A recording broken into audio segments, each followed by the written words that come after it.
Well, hello Internet. Welcome to Marketing Examples, Writing Copy That Sells Part 2, twice as nice as the first one. And by all means, if you didn't watch Part 1, you should most definitely watch it before you watch Part 2, or it will make no sense. I'm going to go over today some proven steps for writing headline teasers and tons of other things. First, here are some tips. Begin headlines with words such as introducing, announcing, new, now, at last. I'm going to blow through these because if you want to look at them, you can just simply pause the video, or you can go to the website and copy and paste. Wanted, this, because, if, advice, put a date in your headline. This all comes from proven techniques and tons of research on what works in regards to headline teasers. Offer a free offer, offer information of value, tell a story. Use testimonial style, and so forth and so on. Now on to the headlines. What you want to do right now is write a paragraph that describes your product or service, including your company, while keeping in mind that information we reviewed so far in the previous presentation and so far today. Now take that information as well as from the rest of the presentation and try to write headlines. If you actually went through the activities I provided in the last presentation, that should be no problem at all. Now ask questions of your headlines. Does the headline promise a benefit or a reward for reading the copy? Does it get your point across simply and quickly? Is the headline as specific as possible? Does it reach out and grab your attention with a strong selling message? Does the headline logically relate to the product? Do the headline and visual work together? Does the headline arouse curiosity? Does the headline select the audience? Mentioned in the previous presentation, if you provide a service for bedwetters and nobody else, you should address the bedwetters in your headline. Is the advertiser's name used in the headline? And always avoid negatives. In regards to illustrations and pictures, after your headline, the next logical place that people look in your advertisement is your photograph or photographs.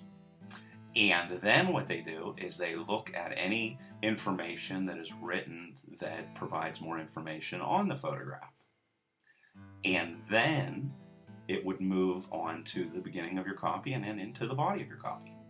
The subject of your illustration, you must remember, is very important, and the kind of photographs which work hardest are those which arouse readers' curiosity. Don't have a story to tell, it's often good to present or show the product you're trying to sell as an illustration.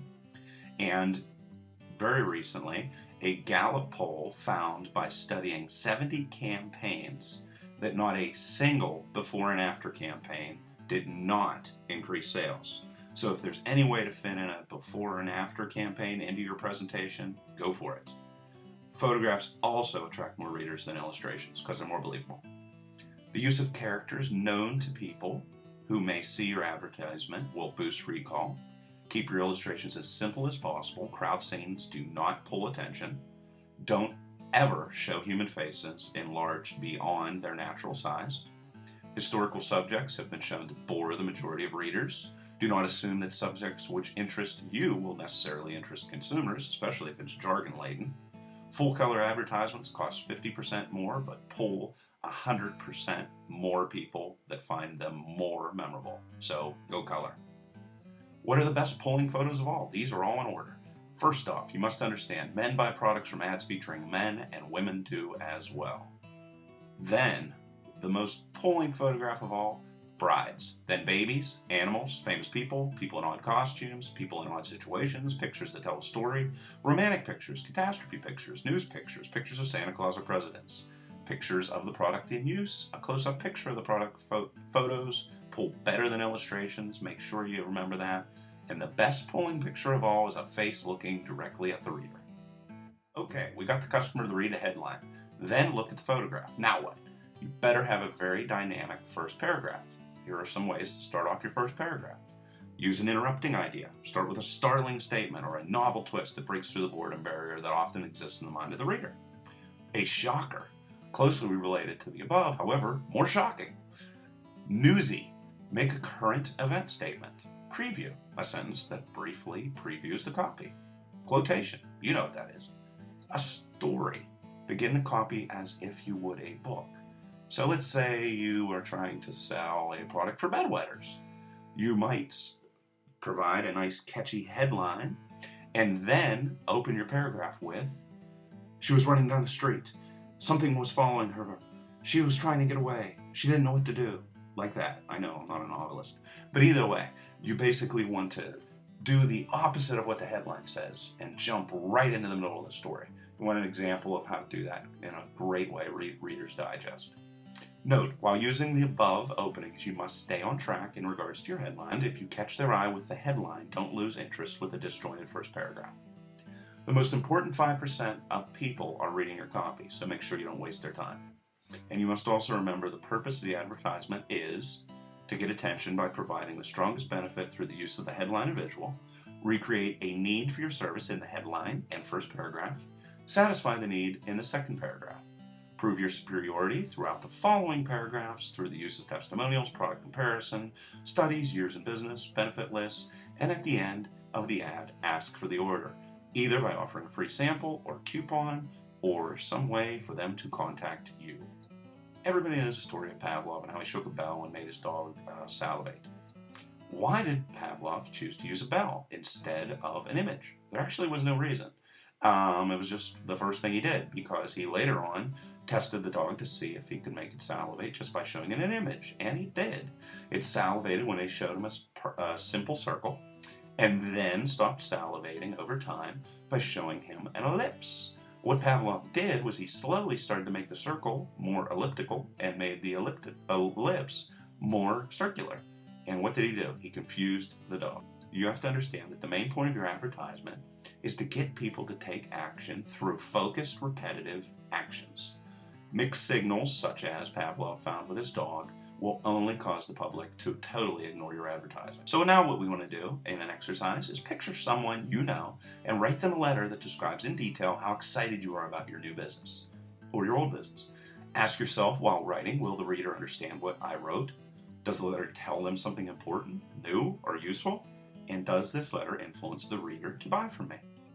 Here are some tips on you talking in a conversational tone. Use pronouns such as I, we, you, and they. Use colloquial expressions, a sure thing, turn on, rip off, okay. Use contractions, there, your, it's, here, we've, I'm, etc. Use simple words, write naturally, even if you might not always be grammatically correct. How to add interest to your copy. Speak directly to the reader's life, emotions, needs, and desires. Write about real people. Use copy that tells a story. Use testimonials. Write as if you are a friend in a warm, helpful, and sincere way. Offer a free gift. Provide important news. Address important issues such as beauty, health, old age, parenting, marriage, home, security, family, careers, education, social issues. Answer important issues society definitely has right now. What motivates people? Feel important, make more money, save time, make work easier, be more secure, so forth and so on. Pause if you want to read these all. How do you find your right appeal? Maybe you want to offer a way to make more money or save money or offer retirement security. Better health now, healthcare security, security in old age, advance in profession, prestige, and so forth. These are all great ways, and you want to offer these in your headline, how you are going to solve these problems for people, as well as the opening paragraph, and on and on. Right? I could present you with presentations non-stop on marketing as much as you want. Hit me with some comments, send me emails, and I'm happy to oblige. Thanks for your time.